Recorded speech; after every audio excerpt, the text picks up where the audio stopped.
officers and the stars holding by the officers, so they attracted me a lot in that time. And मुझे ये था कि यार मुझे डेफिनेटली मेरे में वो चीज़ है जो मैं कर सकता हूँ और मैं ये वर्दी पहन सकता हूँ और शायद ये वर्दी मेरे ही तन के लिए बनी है, मुझे जाना है, मुझे पहनना है। And I was too much desperate. तो सर आप हमें अपने कोई ऑपरेशन के बारे में बताना चाहोगे जिसके आप भी पार्ट रह चुके हो, अगर वो कॉन्फिडेंशियल इन्फॉर्मेशन नहीं है लेकिन 2 4 6 करके जितने टेररिस्ट थे, जब तक साले 6 के 6 टेररिस्ट मार नहीं दिए, उनकी डेड बॉडीज़ नहीं निकाल दी, तब तक हमने चैन नहीं लिया। एंड 4 कमांडोज को मारने के लिए कम से कम 250 के आसपास तालिबानी आ गए थे। एंड उनको जब सपोर्ट करने के लिए एक माँ ने अपना बेटा खो दिया है, एक यूनिट ने अपना बहुत अच्छा सोल्जर सिपाही खो दिया है, एक बच्चे ने अपना पिता खो दिया है, तो उसकी ज़िंदगी रिकवरेबल नहीं होती। Hi viewers, my name is Tushar Sharma, so welcome to our channel. आज मैं आप सबको एक ऐसी पर्सनैलिटी से मिलवाना चाहूँगा जिनसे मेरी मुलाकात बड़े ही कोइंसिडेंटली हुई और जो कि इंडियन आर्म फोर्स के पार्ट भी रह चुके हैं। So it's my privilege to have mister Atul Kumar here with us. Even I think it's my privilege to कि आज का जो युवा है वो आर्मी के बारे में इतना क्यूरियस है, इतना इंटरेस्टेड है जानने के लिए। एंड आर्मी वेटरन्स को जिस तरह से मंच पे बुलाया जाता है, उनके एक्सपीरियंसेस से आप लोग कुछ सीख पा रहे हैं और देश के युवा को एक नई जनरेशन को, इस जनरेशन को एक दिशा मिल रही है। Thank you very much. आजकल आप क्या कर रहे हो और आर्मी छोड़ने के वक्त आपको कैसा महसूस हुआ? मैं आजकल कॉर्पोरेट सेक्टर में जॉब कर रहा हूँ और आर्मी में मेरा एक्सपीरियंस बहुत ही अच्छा रहा, बहुत ही बढ़िया रहा। मैं शायद अगर मैं कम शब्दों में बोलूँ तो मेरे जीवन की बुनियाद मुझे इंडियन आर्मी ने दी। मुझे जो मेरी शख्सियत को एक पहचान इंडियन आर्मी ने दी। एंड आर्मी छोड़ना मेरे लिए एक उस तरह से था जिस तरह से अपनी बेटी की विदाई करता है पिता और उसे एक दूसरी दुनिया में नई ज़िंदगी की शुरुआत के लिए जाना पड़ता है। तो जो सिचुएशन उस समय एक लड़की के साथ, एक बेटी के साथ होती है जब वो दुल्हन बन के जाती है और उसे दूसरी ज़िंदगी की शुरुआत करनी होती है, पिछली ज़िंदगी को छोड़ना पड़ता है, तो वो वैसे ही कुछ सिचुएशन मेरे साथ थी। एंड मैं बहुत मिस करता हूँ उस जीवन को, बिकॉज आज मैं जो कुछ भी हूँ that is only because of the Indian. तो sir what motivated you to join the Indian army? Like आपको कैसी कब मोटिवेशन आई अंदर से कि इंडियन आर्मी ज्वाइन करनी है? वो ऐसा क्या पार्ट था आपकी लाइफ में, क्या फेज था? मोटिवेशन की अगर आप बात करें तो मैंने अपने बचपन में बॉर्डर मूवी देखी थी। एंड उस समय मैं इंडियन आर्मी को लेके कुछ ज़्यादा ही एक्साइटेड था। I was very much interested to wear the uniform, to become the part of such organisation जो देश की सेवा करे। उस मूवी को देखने के बाद बहुत सारे युवाओं को उस समय एक ऐसा फील आया था कि उन्हें भी इंडियन आर्मी ज्वाइन करनी चाहिए और देश की सेवा करने का मौका मिलना चाहिए। अपार्ट फ्रॉम दिस, मैं जब अपने स्कूल के समय में मुझे मौका मिला एनसीसी का एक पार्ट बनने का, तो मेरे स्कूल में एनसीसी थी, मैंने एनसीसी ज्वाइन किया। एंड उसी चीज़ को मैंने कॉलेज टाइम में भी कैरी ऑन करके रखा। And the uniform wear by the Indian army personnel, specially the officers and the stars holding by the officers, so they attracted me a lot in that time. and मुझे ये था कि यार मुझे definitely मेरे में वो चीज़ है जो मैं कर सकता हूँ और मैं ये वर्दी पहन सकता हूँ और शायद ये वर्दी मेरे ही तन के लिए बनी है, मुझे जाना है, मुझे पहनना है। And I was too much desperate. इसी के लिए मेरे डैड ने मुझे बहुत ज़्यादा सपोर्ट किया, मुझे बहुत मोटिवेट किया। So I started working on my physical fitness, on my academics, on my medical and everything. And मेरे डैड ने मुझे बताया कि जिस तरह से अम्बाला में, जहाँ का मैं रहने वाला हूँ, वहाँ पे BRO का ऑफिस था, which is called branch recruitment office. तो वहाँ पे एक रैली का कुछ एक एग्ज़ामिनेशन था उस समय। एंड मैंने अप्लाई किया एंड मैंने उसके लिए रिटन एग्ज़ामिनेशन दिया, मैंने फ़िज़िकल टेस्ट दिया, फिर मेडिकल भी मेरा प्रभु की कृपा से क्लियर हुआ। And I got a chance to join Indian army. तो सर हमने सुना है कि मेजर, कर्नल, ब्रिगेडियर, हमने इन रैंक्स के बारे में सुना है, बट ये सवार रैंक क्या होता है? क्या आप इसके बारे में बताना चाहेंगे? ज़रूर। इसके लिए आपको थोड़ा सा हिस्ट्री में जाना पड़ेगा। अभी जो भारतीय सेना है, आज़ादी से पहले उसे ब्रिटिश इंडियन आर्मी कहा जाता था। एंड आप जानते हैं कि आज़ादी के बाद 1940 के बाद या 1930 से लेकर 1950 तक का जो समय था, वो एक ऐसा समय था जब दुनिया में औद्योगिक क्रांति आ रही थी। एंड उस दौरान ही काफ़ी जो विकसित देश थे उन्होंने टैंक्स का इन्वेंशन किया। एंड टैंक्स के बनने के बाद में आर्मर्ड कोर का इन्वेंशन हुआ। इट्स नॉट इवन इन्वेंशन बहुत पहले हो चुका था। इसे कवचित रेजिमेंट कहा जाता था।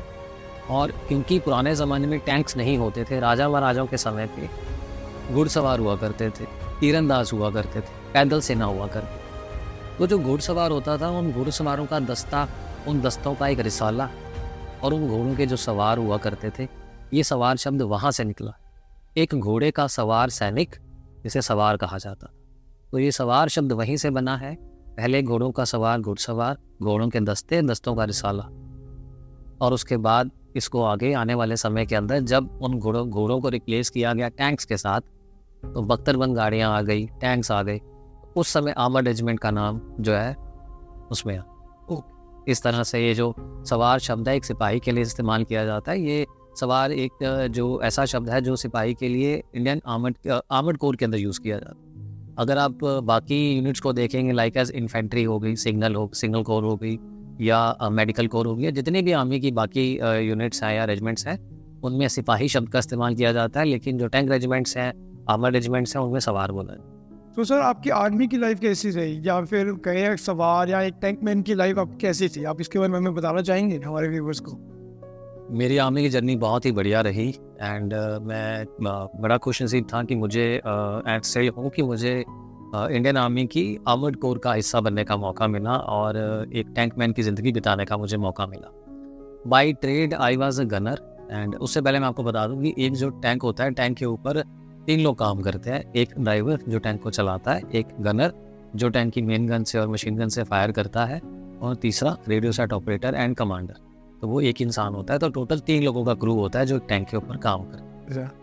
लेकिन भारतीय सेना में ट्रेड वाइज आपको ज़रूर आपकी जो मेन सिखलाई है वो दी जाती है, लेकिन उसके अलावा आपको टैंक चलाना भी सिखाया जाता है, आपको रेडियो सेट भी ऑपरेट करना सिखाया जाता है। बीइंग अ गनर आपका जो काम होता है अपने कमांडर के द्वारा दिए गए सभी निर्देशों का उचित ढंग से पालन करना, वो सारी इंस्ट्रक्शंस को सुनना और अपने टारगेट को समय के साथ एंड एक्यूरेसी के साथ अचीव करना। Okay sir. सो सर हमने जैसे कि टैंक बाहर से देखा है, तो आप हमें थोड़ा बताना चाहोगे कि टैंक में अंदर कैसे मतलब होता है कि लाइक आपने बताया कि ऑपरेटर होता है, एक गनर होता है, एक ड्राइवर होता है। सो कितनी स्पेस होती है एक टैंक में और मतलब क्या चीज़ होती है? थोड़ा क्यूरियस है, मैं क्यूरियस हूँ इस बात के लिए, थोड़ा सा आप बताना चाहोगे? टैंक में देखो 2 हिस्से होते हैं। One is called tert and जो लोअर एरिया होता है दैट्स कॉल्ड हल।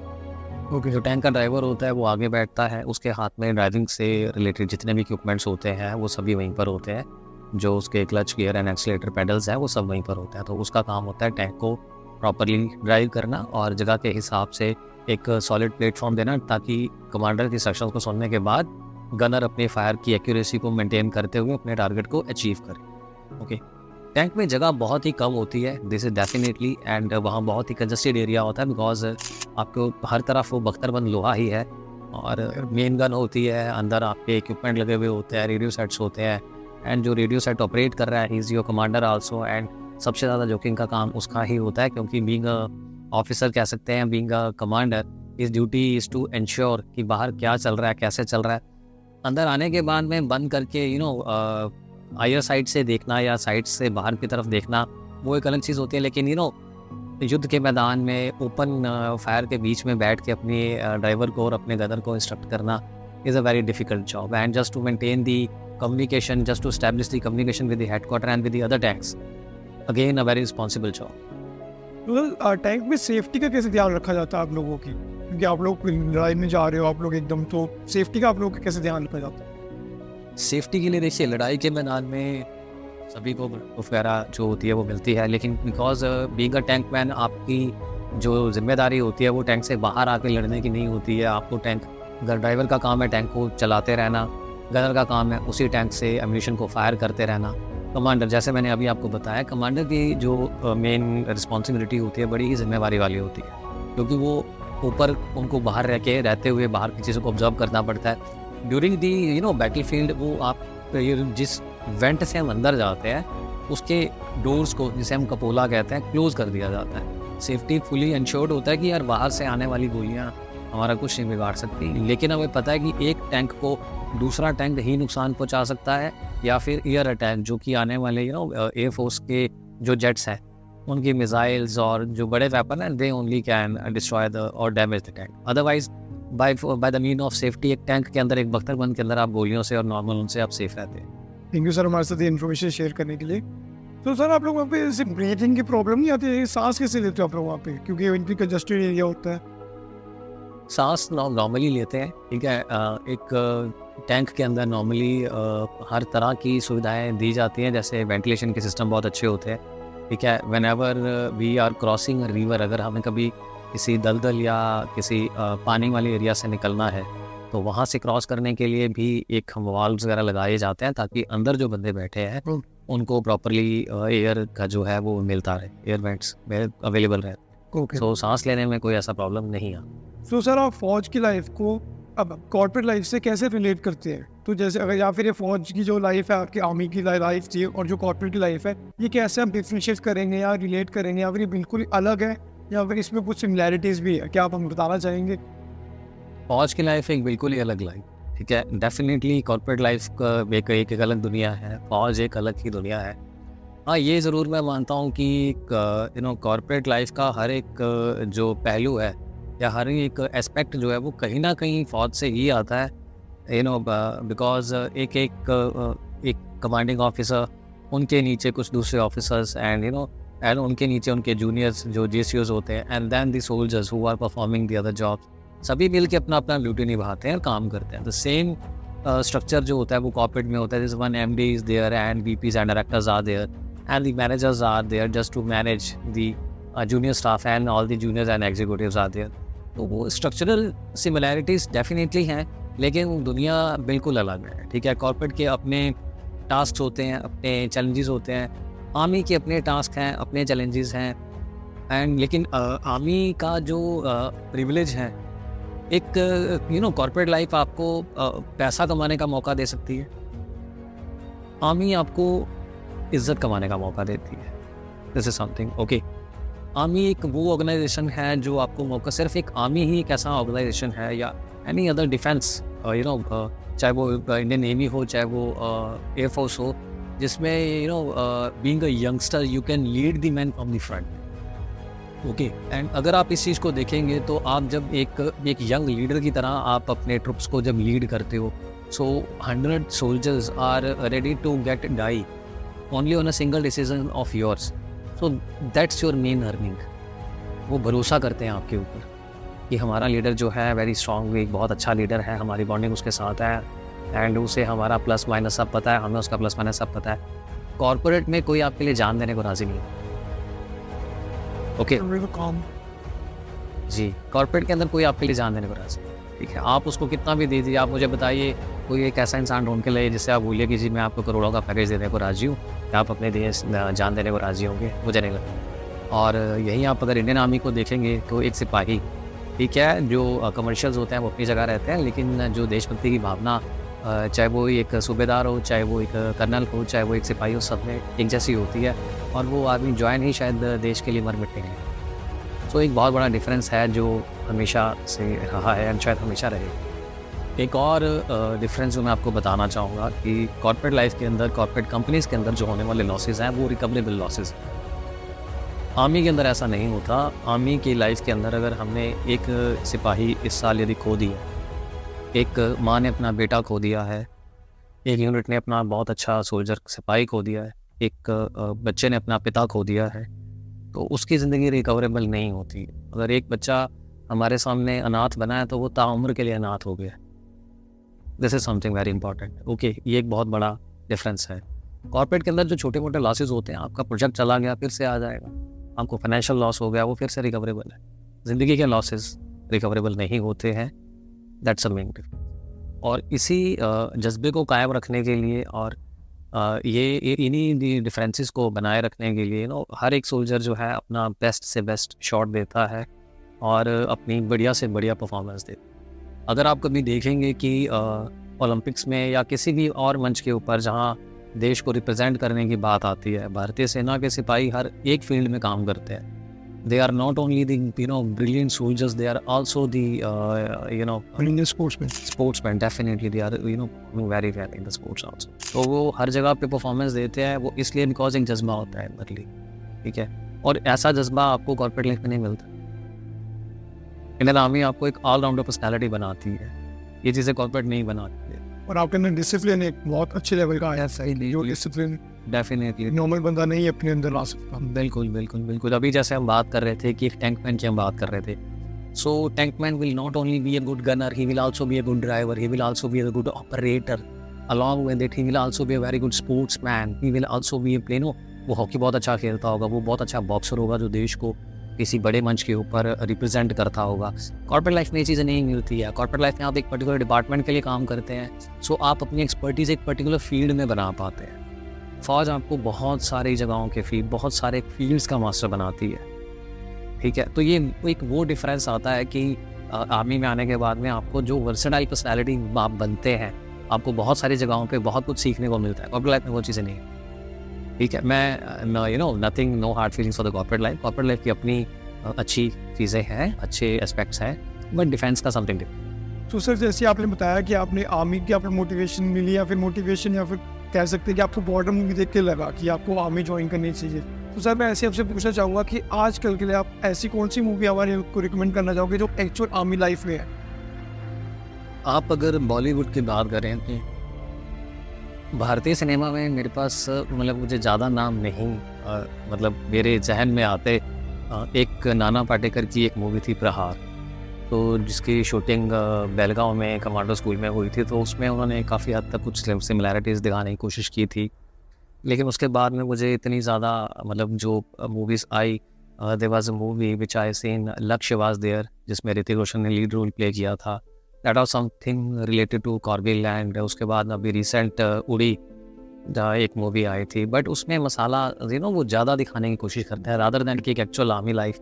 रिसेंटली एक और मूवी आई थी which was on the life of Paramvir Chakra, captain Vikram Batra, Shershaah the movie part, या mister Siddharth Malhotra, he played the lead role. Yes, sir, it was a really good movie. It was a good movie but based on a particular person, and वो उन्होंने बहुत अच्छा उसमें play करने की और सच्चाई को दिखाने की कोशिश की। लेकिन मुझे ज़्यादा मूवीज़ मुझे नहीं लगता कि भारतीय सिनेमा में डायरेक्टर्स ने या लोगों ने आजकल ऐसा कोई टॉपिक चुना है या उस डेप्थ के साथ वैसा बना पाए हैं। हॉलीवुड में डेफिनेटली कुछ मूवीज़ ऐसी हैं जो मैं आपको रिकमेंड करना चाहूँ। इवन मेरी खुद की कुछ पसंदीदा मूवीज़ हैं। One of the movies is saving private Ryan, so that's a very good movie, तो आपको एक बार ज़रूर देखनी चाहिए। And other one is the band of brothers, तो जिसमें एक्चुअल लाइफ के बारे में कि एक फ़ौजी की ज़िंदगी किस तरह की होती है, not only in the battle field but also in a normal personal life किस तरह की एक सिपाही ज़िंदगी जीता है। एंड एक और मूवी है अगर आप देखना चाहें, विच इज़ उनका द लोन सर्वाइवर। ओके, सो ये जो मूवी है ये अमेरिकन आर्मी के अंदर नेवी सील्स होते हैं, हमारे जैसे कमांडोज होते हैं इंडियन आर्मी के, तो उनमें नेवी सील्स होते हैं। उन सील्स की लाइफ के ऊपर है। There was an operation launch by US military, it was by the name of red wings. And but ये ऑपरेशन जो था ये अफ़गानिस्तान में किसी बड़े टेररिस्ट के अगेंस्ट उन्होंने लॉन्च किया था। एंड बट ये बड़ा फेल ऑपरेशन था, जिसमें 4 कमांडोज़ को मारने के लिए कम से कम 250 के आसपास तालिबानी आ गए थे। एंड उनको जब सपोर्ट करने के लिए रीइंफोर्समेंट भी गई थी, तो वो भी मैन पावर काफ़ी लॉस हो गया था उनका। यूएस के ट्रुप्स ने इंसानियत दिखाते हुए अपनी जान बचाई थी, बिकॉज उन्होंने सिविलियंस को कोई नुकसान नहीं पहुंचाया था। एक अच्छी स्टोरी थी इस मूवी की भी, बट ऐसी स्टोरीज़ और ऐसी लाइफ के ऊपर सोल्जर्स की लाइफ के ऊपर हमारे यहाँ मूवीज़ नहीं बनती। कहीं ना कहीं इस बात का मुझे खेद भी होता है एंड मन में आता है कि यार एटलीस्ट अभी के टाइम पे जो यंग जनरेशन है वो बड़ा ही वर्सेटाइल उसके अंदर सोचती है। बट मैं देखता हूँ कि यार भारतीय निर्देशक शायद इस टॉपिक को उतना सीरियसली चूज़ नहीं करते कि उस तरह की कुछ मूवी बनाए। तो मैं भी चाहता हूँ कि आने वाले समय में कोई ऐसी मूवी आए जो भारतीय सेना की with the core of the heart उसको बनाए, और सिपाहियों की ज़िंदगी किस तरह से होती है, किस तरह से वो नॉर्मल लाइफ को जीते हैं, और सिर्फ देश की सेवा की खातिर वो अपनी पर्सनल लाइफ में कितना कुछ मिस कर देते हैं। Exactly, ठीक है, और that's a part of job, definitely understand. लेकिन किस तरह की ज़िंदगी वो जीते हैं, और फौज में जाके रहना, वहाँ पे ज़िंदगी बिताना, फिर वापस आना और बहुत कुछ करना, वो सारी चीज़ें इंडियन आर्मी लॉट्स ऑफ आपको अनसंग हीरोज़ बहुत सारे मिल जाएंगे, बहुत सारे टॉपिक्स मिल जाएंगे। ठीक है, I genuinely understand and respect की जो जितने भी अभी उन्होंने जैसे परमवीर चक्र विजेता कैप्टन विक्रम बत्रा पे मूवी बनाई, सो बहुत अच्छी मूवी थी। उसी तरह के हमारे पास तो बहुत सारे सोल्जर हैं जिनके ऊपर बन सकती हैं, बहुत सारे टॉपिक्स हैं, बहुत डेप्थ है हमारी। यहाँ डेप्थ है, हमारे पास बहुत सारे हीरोज़ अवेलेबल हैं ऐसे, इनकी स्टोरीज अगर आप सुनेंगे तो आप हैरान हो जाओगे कि यार इन लोगों ने किस तरह से काम किया। अगर बात करो कि Indian army special forces units की, सो हमारे पास वैसे तो पैरा एसएफ की सारी रेजिमेंट्स में बहुत सारे कमाल के अफसर्स हैं, ठीक है, एंड बहुत सारे हीरोज़ ऐसे हैं जिन्होंने सर्जिकल स्ट्राइक में काम किया। आपने अगर सर्जिकल स्ट्राइक के बारे में सुना था तो आपको पता होगा कि ऐसे हमारे आर्मी के सोल्जर्स थे जो they went across the LOC and they just went to the Pakistan and Pak occupied Kashmir में जाके। अब आप खुद सोचिए उस सिपाही की मेंटालिटी कैसी रहती है कि जो एक ऐसे मिशन पे जा रहा है कि सर पे कफन बांध के जा रहा है यार, वो जानता नहीं कि मैं जिस मिशन पे जा रहा हूँ मैं वापस आऊँगा या नहीं आऊँगा। और मिशन पे जाने से पहले उसका अपने घर वालों से कॉन्टैक्ट ख़त्म हो जाता है, बंद हो जाता है। किस तरह की ज़िंदगी उन्हें जीनी पड़ती है और आप सोचिए कि अगर आप एक ऐसे टास्क पे गए हैं जहाँ पे आप ड्यूरिंग द बैटल फील्ड आपको कुछ हो जाए और आपके घर पे आपकी बॉडी आती है तो कैसा फीलिंग होता होगा। आप सर इससे रिलेटेड कोई किस्सा हमसे शेयर करना चाहेंगे अगर आपका कुछ डेफिनेटली देखो किस्से बहुत सारे हैं। अगर मैं बात करूं तो आई सर्वड इन कश्मीर वैली। मुझे 8 राष्ट्रीय राइफल्स के साथ काम करने का मौका मिला था। I work with the parachute regiment, even with the special forces soldiers के साथ मैंने काम किया हुआ है। तो किस्से बहुत सारे रहे हैं ऐसे ऑपरेशंस के बीच में जब हम लोग जाते थे। तो वो एक अलग वो है, ठीक है, कि आप जब जाते हैं तो आप मतलब ये इसको अगर आप इस चीज़ को देख के चलें कि यार कोई या सलमान खान या कोई ऋतिक रोशन जैसा हीरो वाली बात नहीं होती कि आप जाते हैं और आप 30-40 को एक अकेला बंदा जाके मार कूट के आ जाता है। This is no, that's a real life when the bullets are flying. तो सब कुछ होता है, आपको सब कुछ देख के चलना पड़ता है, बहुत रिस्पॉन्सिबिलिटी वाले काम होते हैं। और ऑपरेशन ऐसे ही नहीं होता कि गए और जाके लॉन्च कर दिया। एक ऑपरेशन के पीछे बहुत सारी स्टडीज़ होती हैं, बहुत सारी स्ट्रैटेजीज़ लगती हैं, बहुत सारे आपको इंटेलिजेंस सेटअप करने पड़ते हैं और फिर जाके आप उसको सक्सेसफुली हैंडल करते हैं। तो सर जैसे कि अभी हमने शेरशाह मूवी की बात करी, तो जैसे शेरशाह मूवी में विक्रम बत्रा जो हमारे कारगिल वॉर के हीरो थे, तो वो बहुत उनके नाम विक्रम बत्रा के नाम पे बड़ा इमोशनली अटैच है लोग। तो मैं आपसे पूछना चाहूँगा कि आप हमें कोई अनसन हीरोज़ के बारे में बताना चाहेंगे जो शेरशाह में जिनको नहीं इतना लाइमलाइट मिली गई या फिर उनके बारे में नहीं ज़्यादा बताया गया। देखो ये अगर इस तरह की ऐसी कोई लिस्ट नहीं है, लेकिन अगर मैं बात करूँ तो अगर लिस्ट बनाने पर आएँ तो मुझे लगता है कि यार कई साल लग जाएंगे ऐसी लिस्ट बनाते और वो लिस्ट ख़त्म नहीं हो। ठीक है, आप अगर कभी आपको मौका मिले कश्मीर जाने का तो आप 15 को जो चिनार को वहाँ पे इंडियन आर्मी का जो हेडक्वार्टर है वहाँ पे जाएंगे। वहाँ पे आपको दीवार के ऊपर सैकड़ों क्या हज़ारों सिपाहियों के नाम लिखे मिल जाएंगे। ये सभी के सभी सिपाही अनसंग हीरो थे। और मैं एक बात आपको यहाँ बताना चाहूँगा कि अनसंग हीरो की कोई डेफिनेशन नहीं होती। हर एक सिपाही ज़रूरी नहीं है कि किसी सिपाही ने दुश्मन की जान ली तभी वो हीरो बना।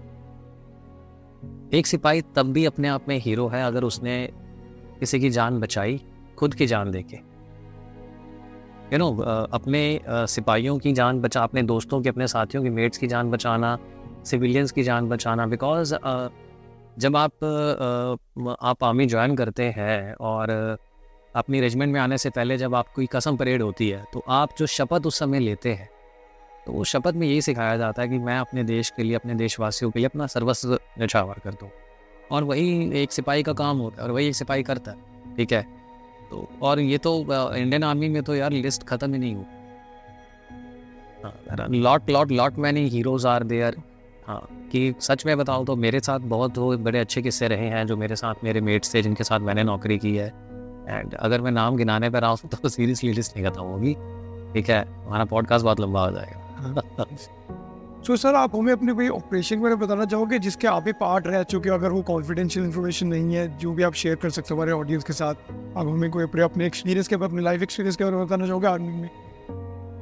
Definitely I got some chances to go for some operations and the live operations. Because जितना समय मैं वैली में रहा तो एज मैंने आपको पहले बताया कि मुझे स्पेशल फोर्सेस की यूनिट्स के साथ भी काम करने का मौका मिला और राष्ट्रीय राइफल के साथ काम किया। तो कश्मीर में आप जाते ही नॉर्मली ऑपरेशंस के लिए हैं। एंड एक हर सिपाही का एक कहीं ना कहीं बैक ऑफ द माइंड एक मोटिव होता है कि यार मुझे अगर एक मौका मिलता है देश के लिए कुछ कर गुजरने का तो आज के टाइम पे वो जाते हैं ऑपरेशंस के लिए। एंड हर सिपाही एक मेडल अचीव करना चाहता होता है, कुछ ना कुछ कर दिखाना जो चाहता होता है, specifically in the battle field. तो अभी लड़ाई तो नहीं लगी हुई है, बट हाँ एक जिसे कहते हैं ना कि एक कोल्ड वॉर ज़रूर जारी है हमारे सो कॉल्ड पड़ोसी देशों के साथ, दोनों के साथ, not only China with Pakistan also.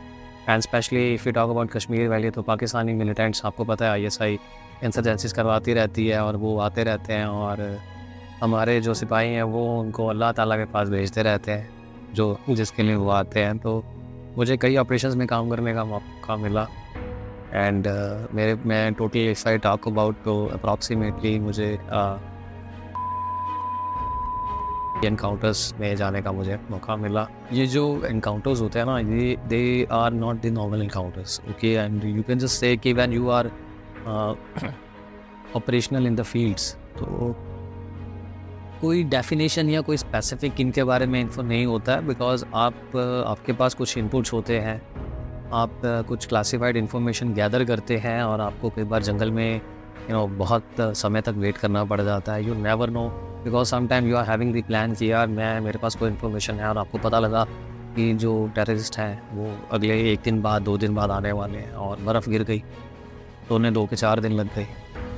ये बहुत डिफ़िकल्ट सिचुएशंस हो जाती हैं, एंड आपके पास जो राशन होता है, बिकॉज वो उस समय के ऊपर जब आप ऑपरेशन में जा रहे हैं, तो जो maximum to maximum you have to carry the ammunition, because जितना ज़्यादा असला आपके पास होगा, आपके जीतने के चांसेस और आपकी लड़ाई को आगे ले जाने के चांसेस ज़्यादा रहते हैं, ठीक है। तो उस समय सिपाही अपने खाने से कहीं ज़्यादा अपने पास गोलियाँ रखना प्रेफर करते हैं, लेकिन फिर भी तो राशन अगर जिंदा रहने के लिए राशन तो डेफिनेटली चाहिए, कुछ खाएंगे तभी आप ज़्यादा टाइम तक सर्वाइव करें।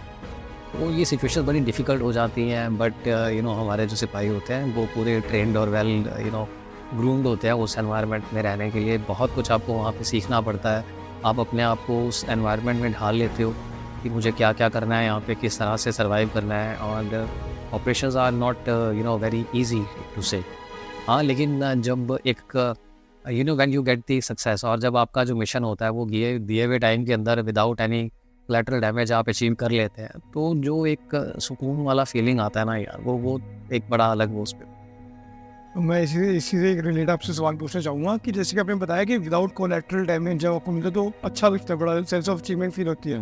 बट आपने ऐसे भी अपने सिनेरियोज देखे होंगे जिसमें आपके फेलो आर्मी पर्सन हो, या फिर आपके आप क्योंकि आप लोग ब्रदर्स बन जाते हो, सो आपने किसी को देखा कि जैसे कि किसी का इनकाउंटर हो जाता है या फिर किसी की डेथ हो जाती है, डिस्पाइस हो जाता है, तो उस टाइम आप लोग का कैसे रिएक्शन होता है, आप लोग उससे कैसे कोप अप करते हो उसी टाइम कि आपकी गन फायर चल रही है और एक आपके जो है ब्रदर को लग चुका है, कुछ गोली वगैरह उनको टच कर चुके हैं या फिर वो फेंट हो चुके हैं? ये देखो, injuries are part of the operations, okay. तो आप when you are on the hunting, तो they are also on the hunting, okay. So आप जिनके अगेंस्ट लड़ रहे हैं या जिनके अगेंस्ट आप फील्ड में उतरे हैं, they are also skilled people. वो ऐसा नहीं है कि यार गली के लड़के हैं और कोई मूवी देख के आ गए हैं या ऐसे है। वो लोग प्रॉपरली ट्रेंड होके आते हैं, वो उस एरिया के रहने वाले होते हैं, उनको सब चीज़ें पता होती हैं, अपने आप को वो एक्लेमेटाइज कर लेते हैं उस एनवायरनमेंट के अंदर, और प्रॉपरली ट्रेनिंग कैंप्स के अंदर ट्रेनिंग लेने के बाद आते हैं। तो आप अगर एक बुलेट उन पे चलाते हैं तो वो भी आपके ऊपर चलाते हैं डेफिनेटली, और वो भी स्किल्ड एनफ होते हैं। तो कई बार क्या होता है कि जब ड्यूरिंग दी ऑपरेशन अगर आपको गोली लगती है, आपके किसी साथी को गोली लगती है, सो मेन जो आपको उस समय होता है, ठीक है, कहीं ना कहीं समहाउ आपका ध्यान डेफिनेटली अपने टारगेट के ऊपर होता है, लेकिन आपको अपने कॉमरेड की, अपने भाई की जान भी बचानी होती है। तो आपके साथ और ये चीज़ें कभी ना अकेले सिंगल हैंडेड नहीं होती। जैसे मैंने आपको पहले बताया कि फ़ौज में कोई ऐसा टास्क नहीं होता, बहुत ही रेयर चांसेस होते हैं जब आपको single to single one hand combat के चांसेस मिलते हैं। अदरवाइज ये ग्रुप टास्क होते हैं जो ग्रुप परफॉर्म करता है, और उस हर एक ग्रुप के अंदर नॉर्मली जब आप जाते हैं तो आपको मेडिकल एड की भी ट्रेनिंग दी जाती है, नहीं तो कई बार डॉक्टर साहब आपके साथ होते हैं मेडिकल कोर के, अदरवाइज़ नहीं तो आपके कॉमरेड जो हैं, somebody must be trend in the medical aid, तो वो आपके घायल सिपाही को, घायल साथी को फर्स्ट एड देता है, और जो भी कार्रवाई होती है उस वूंड के अगेंस्ट, उस इंजरी के अगेंस्ट की कहीं ज़्यादा तो नहीं है, अगर कोई गोली छू के निकल गई है तो उसको क्या क्या स्टिचेस लगाने पड़ेंगे, या क्या पट्टी लगाने से, फील्ड पट्टी से काम चल जाएगा, या कोई बहुत बड़ा इंजरी हो गया है, सपोज़ अगर किसी आईडी में उसका टांग टूट गई है, ब्लास्ट हो गया, पाँव उड़ गया है, तो आगे नहीं जा सकता, then what to do, and किस तरह से सिचुएशन को हैंडल करना है, वो सारी चीज़ें होती हैं उस समय। एंड मैंने कई चीज़ें देखी हैं सीरियसली। ये कहना बहुत आसान होता है, लेकिन जब आईडीज़ ब्लास्ट होती हैं, ग्रेनेड ब्लास्ट होते हैं, और आपके सामने शरीर के चिथड़े उड़ते हैं, और आप किसी को अपनी अंतड़ियाँ इकट्ठी करते हैं, आप देखेंगे तो एक बार तो आपको भी थोड़ा सा फील होता है कि और बट जो प्रेशर होता है दिमाग के ऊपर, being if you are leading the troop, तो आपके ऊपर एक बहुत अच्छा प्रेशर होता है, एक बहुत तगड़ा प्रेशर होता है कि यार मुझे अपने भाई की जान भी बचानी है, लेकिन मैं दुश्मन को इस तरह से जाने नहीं दे सकता। मेरे साथ एक मौका हुआ था ऐसा एंड एक स्पेशल फोर्सेस के सूबेदार साहब थे। एंड मुझे याद है हम लोग डोडा डिस्ट्रिक्ट मतलब कश्मीर में हम लोग जब थे तो एक एनकाउंटर हमने किया था। एंड उस एनकाउंटर में जब हम वहाँ पहुँचे तो हमारे पहुँचने से पहले ही ये टेररिस्ट को हमारे बारे में कुछ इन्फॉर्मेशन लोकलाइट्स के द्वारा दे दी जा गई थी। तो उस एनकाउंटर के बीच में हमारे 2 सिपाहियों को गोली लग गई थी। एंड उसके बाद में जब ये बात मतलब हमें रेडियो सेट पे पीछे अपने रेजिमेंट में बताना पड़ा कि कुछ एक मिस हैपनिंग हो गई है। और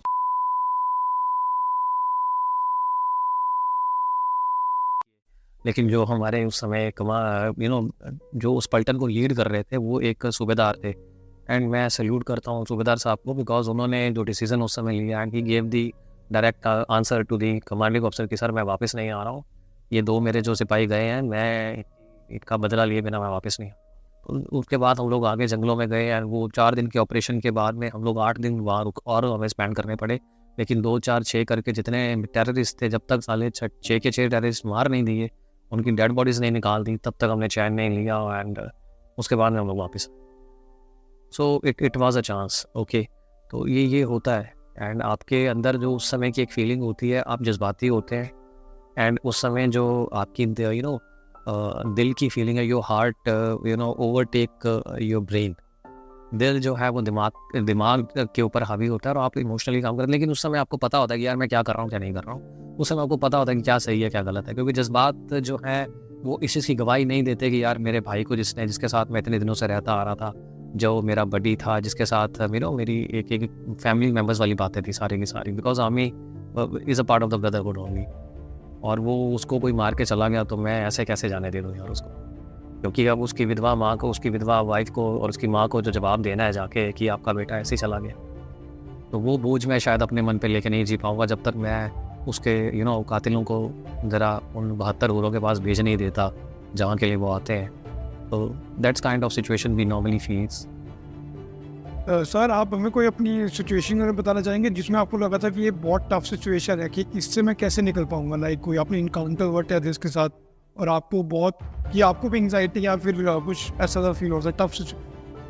This you can take this one as an example because you can understand as I'm telling you कि हम जिस ऑपरेशन पे गए, अब आप खुद सोचिए कि आप एक ऑपरेशन पे जाते हैं और आपके आने से पहले दुश्मन को खबर हो जाती है कि आप आ रहे हैं, तो वो पहले से अलर्ट मोड पे है और वो आपके ऊपर अटैक कर देता है और आप एकदम से तितर हो जाते हैं एंड आपकी कुछ कैजुअल्टीज़ भी हो जाती हैं। तो वो उस समय के ऊपर लड़ाई के मैदान में एक अकेला सिपाही जो है 35 से 40 किलो तक का बैटल लोड लेके चल रहा होता है। और आप खुद सोचिए कि जब आपका कोई साथी जख्मी हो जाता है तो आप उसे पीछे नहीं छोड़ सकते। We never leave our man behind. तो अब आपको उनको भी उठाना है, उनके असले को भी उठाना है, उनको लेकर भी जाना है।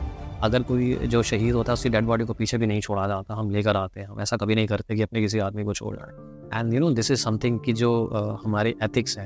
एंड अपार्ट फ्रॉम दिस अगर मैं बात करूँ कि Indian army is not only the army with the fire power, it is also the ethical army. Okay, ethical bye the mean कि किसी भी एनकाउंटर के अंदर जब हमारा उग्रवादियों से या टेररिस्ट से आमना सामना होता है तो कई बार अगर हमें पता लगता है कि यार ये लोकल टेररिस्ट है, एक लोकल बच्चा है जिसको भड़काया गया है और जिसको ब्रेन वॉश के बाद टेररिस्ट बना दिया गया है, सो हम उसके घर वालों को बुलाते हैं, हम अनाउंसमेंट्स करते हैं, हम उन्हें बताते हैं कि बेटा अभी भी चांस है, आ जाओ, कुछ नहीं कहेंगे। और बहुत बार ऐसा होता है। And this is something which is biggest achievement of Indian army कि बच्चे जो गलत रास्ते पर चले जाते हैं, बिकॉज हमारे ही तो बच्चे हैं यार, हमारे ही तो कंट्री के बच्चे हैं, तो वो गलत रास्ते पे जाके हथियार उठा लेते हैं। हम लोग अनाउंसमेंट करके उन्हें बुलाते हैं, समझाते हैं, उनके पेरेंट्स को बुलाते हैं, सब कुछ होता है। तो वो कई बार सच्चाई की अच्छाई की राह पे चलते हैं और आने के बाद में वो सरेंडर कर देते हैं, नाम कुछ नहीं है समथिंग। इस तरह की चीज़ें मेरे साथ भी हुई हैं। मैंने भी कई उसमें देखा इनकाउंटर्स के अंदर हमने सरेंडर भी करवाया है और एक सेटिस्फेक्शन वाला फीलिंग आता है उसके बाद में कि हाँ चलो एटलीस्ट बच्चा सही रास्ते पे आ गया। तो सर आप हमें अग्निवीर स्कीम के बारे में कुछ बताना चाहेंगे कि अग्निवीर स्कीम थी क्या और कैसे क्या इम्प्लीमेंट हुआ था? अग्निवीर स्कीम जो है आई थिंक अभी वो लागू हो चुकी है एंड काफ़ी सारे युवा स्कीम के अंदर भारतीय सेना को ज्वाइन कर रहे हैं। एंड बट मेरा कुछ इस पे मैं कुछ खास नहीं कहना चाहूँगा, बट हाँ मेरे मन में कुछ थोड़ी सी दुविधा है इस स्कीम को लेके, बिकॉज फोर्सेस के अंदर अगर मैं बात कहूँ स्पेशल फोर्सेस के अंदर कोई भी आपके लिए बिना वजह या इस तरह से अचानक से ये नहीं होता कि यार आज आपकी पोस्टिंग हुई, आप कल मिले और परसों कोई आपके लिए गोली खाने को तैयार हो जाए। ये एक ब्रदरहुड होती है जो आप आपके ट्रेनिंग कोर्सेज के दौरान आप अपनी बटालियन में जितना समय व्यतीत करते हैं एक दूसरे के साथ, और जितना टाइम आप एक दूसरे के साथ स्पेंड करते हैं, एक दूसरे के बारे में जानते हैं, not only professionally even personally आपको एक दूसरे के बारे में बहुत कुछ पता होता है। एज अ बडी आप वहाँ पे काम करते हैं, एक दूसरे के प्लस माइनस सब आपको पता होता है। तो वो जो ब्रदरहुड पैदा होती है ना, वो अचानक से ऐसे नहीं पैदा होती। वो तभी पैदा होती है जब आप 2-3-4 साल इकट्ठे साथ में बिताते हो। मुझे थोड़ा सा एक स्लाइटली सा डाउट आता है कि जैसा कि जो मैं जानता हूँ शायद अग्निवीर सीम के बारे में, कि पहले स्टार्टिंग का 1-1.25 साल तो बेचारे की ट्रेनिंग में निकल जाए। उसके बाद में वो अपनी पलटन में आएगा, अपनी रेजिमेंट में आएगा, तो 1 साल तो उसको बेचारे को पलटन के तरतीब समझने में लग जाएगी कि यार कहाँ काम कैसे होता है, किस तरह के वीकली, एनुअली, मंथली और डेली शेड्यूल्स रहते हैं, ठीक है, किस तरह के उसके बटालियन के टास्क रहते हैं, क्या क्या ड्यूटीज़ परफॉर्म करनी होती है। मीनवाइल वो 2-3 महीने की छुट्टी भी जाएगा। जब उसका तीसरा साल आएगा परफॉर्मेंस देने का, जब वो अपनी बेस्ट परफॉर्म कर रहा होगा, कहीं ना कहीं उसके दिमाग में बात आनी शुरू हो जाएगी कि यार 1 साल बाद मुझे छोड़ के जाना है। तो somehow he will start thinking about his second life, because आपको कहीं ना कहीं पहले प्लान तो करना पड़ेगा ना कि यार अब मुझे 4 साल मेरे कंप्लीट हो जाएंगे नेक्स्ट ईयर, और उसके बाद में मुझे सिविल लाइफ में जाने के बाद कुछ तो करना है। मैं नहीं जानता कि whether I will be selected for the longer period और नॉट। तो उस पर मुझे थोड़ा सा एक डाउट ज़रूर आता है, और ये चीज़ थोड़ी सी मुश्किल लगती है कि कैसे होगा। But I am sure definitely भारतीय सेना के जो काबिल लोग हैं वो इसे अच्छी तरह से सक्सेसफुली हैंडल करेंगे। And I am damn sure कि अगर उन्होंने बनाया है तो कुछ सोच के बनाया होगा, कुछ ना कुछ मोटिव ज़रूर रहा होगा इसके पीछे। मैं थोड़ा सा डाउटफुल हूँ। तो सर, सवालों की लिस्ट तो बहुत लंबी है, आपसे बहुत बात करना चाहेंगे, और मैं आप और भी चाहूँगा डेफिनेटली हम आगे और भी पॉडकास्ट करेंगे। बट इसको हम जैसे क्लोज करना चाहेंगे, तो आप एंड में आप युवाओं को क्या देना चाहेंगे, मतलब क्या आप इंटरेस्ट सीख देना चाहेंगे? भारतीय युवाओं को मेरा जो एक संदेश है, definitely stay focused and be disciplined. And आज के इस समय में यंग जनरेशन बहुत ही ज़्यादा अवेयर है अपने करियर को लेके, अपनी हर तरह की लाइफ को लेके। मैं ये ज़रूर कहना चाहूँगा कि डेफिनेटली भारतीय युवाओं को कहीं ना कहीं पे अगर कभी भी मौका मिलता है देश सेवा का किसी भी एस्पेक्ट में, बिकॉज इफ़ यू सी कि ज़रूरी नहीं है कि आपने वर्दी पहनी है तभी आपके अंदर एक सिपाही है, नहीं। If you are not wearing the uniform but you are having the capabilities to take a right decision in a complicated situation, so there is a soldier inside of you. अगर आप किस एक ऐसी सिचुएशन के अंदर, एक difficult situation में आपके अंदर डिसीजन लेने की काबिलियत है और आप देश सेवा के लिए कुछ भी कर सकते हैं, चाहे आप गरीबों की मदद करते हैं, चाहे आप देश को आगे ले जाने के लिए सरकार को हेल्प करते हैं, आप अनपढ़ बच्चों को पढ़ाने का काम करते हैं, आप किसी ऑर्फनेज की हेल्प करते हैं, बाय द एनी मीन अगर आप इस तरह की भी सेवा करते हैं तो definitely you are doing something for the cause of nation. And एक बहुत एक अच्छी चीज़ है, और मैं युवाओं को कहना चाहूँगा कि इसको कैरी ऑन रखें, और अगर उन्हें मौका मिलता है तो definitely they should apply to join Indian armed forces and अपने आप को डिसिप्लिन लाइफ में फोकस होते हुए आगे लेके चलें। एंड अगर ऐसा हुआ तो मुझे नहीं लगता कि हमारे देश को दुनिया में नंबर 1 बनने से कोई रोक पाएगा। Thank you sir for being here. बहुत मज़ा आया आपके साथ आज। Thank you. सो हम इसको रैप करते हैं, and I the hope so कि आप आगे आएंगे एंड हम आगे और पॉडकास्ट कर सकते हैं, क्योंकि आपसे बहुत सीखने को मिलेगा और आपसे बहुत मैं बात करना चाहता हूँ। Thank you very much Tushar, thank you very much मुझे इस मंच पे बुलाने के लिए। एंड मुझे बहुत अच्छा लगा यहाँ पे आके, आपसे रूबरू होकर। डेफिनेटली हम लोग दोबारा मिलेंगे और बात करेंगे।